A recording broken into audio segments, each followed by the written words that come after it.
tenaga kerja asing dari Cina itu betul tenaga ahli, bohong. Karena di lapangan itu kami yang mengajar. Bohong Mungkin itu. sebagian ada, tapi yang kami temukan di lapangan kami yang mengajar mereka pekerjaan. Jadi malam ini saya kedatangan teman-teman buruh di beberapa perusahaannya smelter di Sulawesi Tenggara. Saya mendapatkan keluhan, mereka kontak saya melalui Instagram, TikTok, dan Facebook. Sehingga malam ini saya berkesempatan untuk ketemu mereka. Sekarang ini, mereka ini yang saya undang khusus malam ini adalah karyawan-karyawan yang dipecat oleh perusahaan tambang smelter di Sulawesi Tenggara. Saya sangat ingin tahu sekali sebetulnya masalahnya kenapa bisa dipecat. Perkenalkan, nama saya Sugeng Haryanto dari perusahaan Pirtu Drago Nickel Industri karena kecelakaan kerja dan pesangon saya tidak dibayarkan. Tahun berapa kamu dipecat? Baru 2 bulan lalu. Cuman di situ tidak dilampiaskan uang pesangonku. Oh, di PHK saja begitu? Iya. Tidak dikasih pesangon? Tidak ada. Sudah berapa tahun di sana? Kerjanya sudah 3 tahun 10 bulan. Saya menghindari mobil di depan, saya banting setir ke kanan, ada perumahan, saya hindari lagi sehingga kendaraanku terbalik dan tertumpah materialnya. Kecelakaan seperti itulah yang membuat kamu di PHK? Iya. Ada teguran kan? Kalau teguran tidak ada, Pak. SP1, SP2, SP3 tidak ada? Tidak. Mungkin kamu mabuk atau apa? Tidak ada juga, Pak. Kan posisinya kita itu habis masuk malam.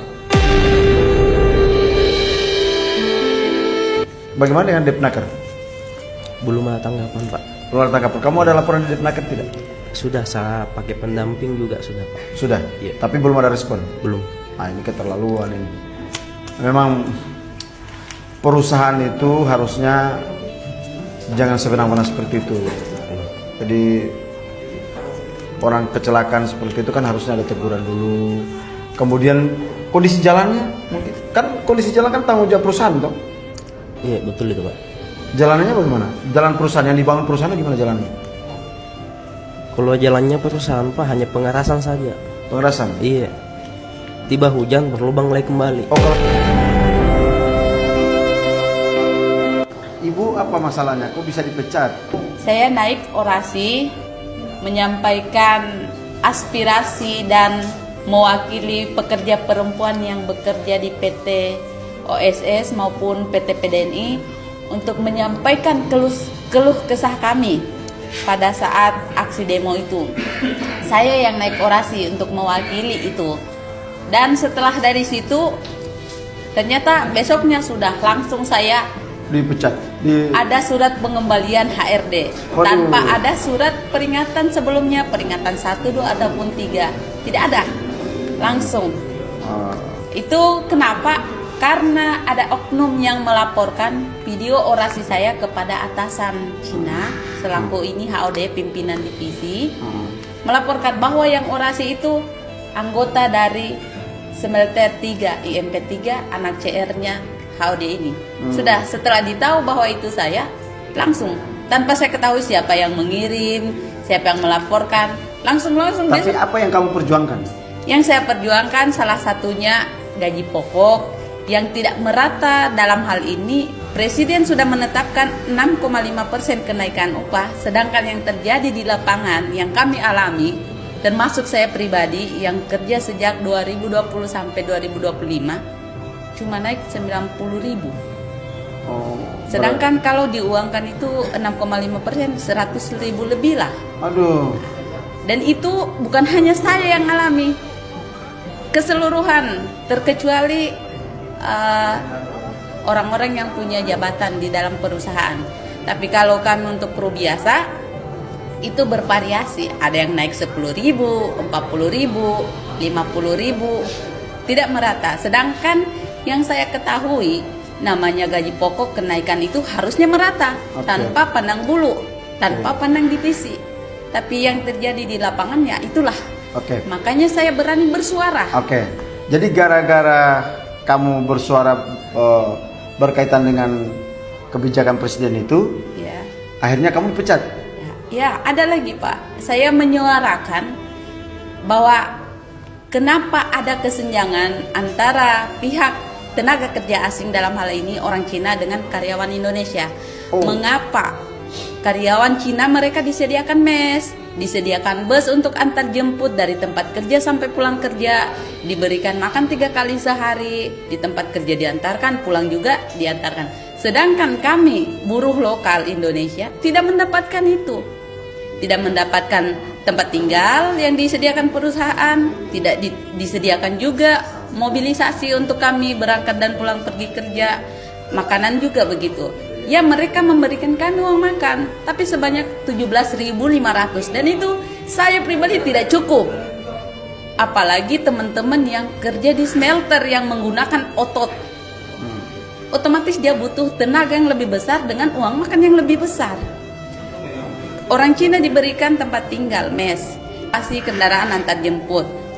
Mereka difasilitasi dengan suplai makanan.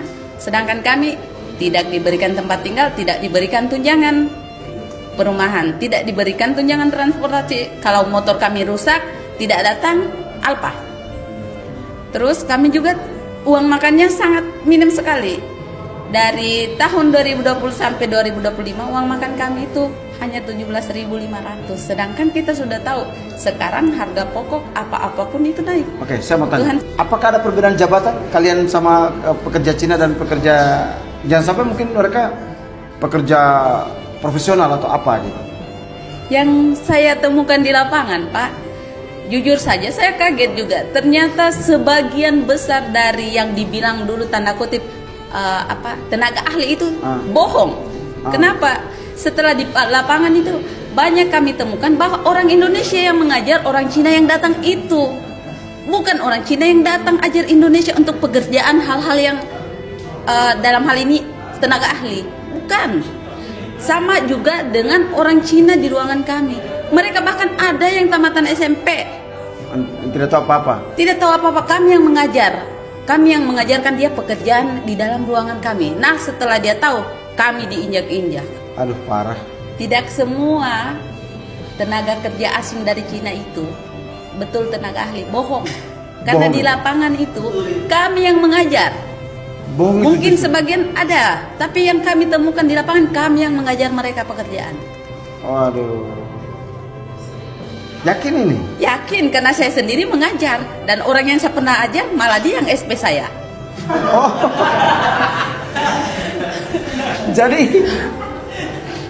Jadi yang sudah kamu ajari, Iya. malah dia yang pecat kamu sekarang? Ya. Ya sudah. Jadi apalagi yang mau kau sampaikan? Kira-kira berkaitan dengan kedua perusahaan ini. Tadi kan kamu bilang bahwa ada kesenjangan selain gaji yang berbeda jauh ya. Gaji sama atau beda? Jauh beda, Pak. Gaji Kalau mereka lebih tinggi? mereka itu 18 jutaan, 20 jutaan. Dan mereka itu enggak boleh bilang ke kami. Dan saya tahu itu karena ada yang saya akrabkan dengan tenaga kerja asing yang sudah pulang. Saya akrab, saya tanya. Dia berani pada saat dia sudah pulang. Pada saat dia masih bekerja, mereka juga dibungkam dari atasannya. Berapa gajinya mereka? Mereka kisaran dari 18 juta. Kalau kamu berapa gajinya? Haha. 2.900.000. Nanti ini baru naik 3.070.000. 5 tahun saya kerja.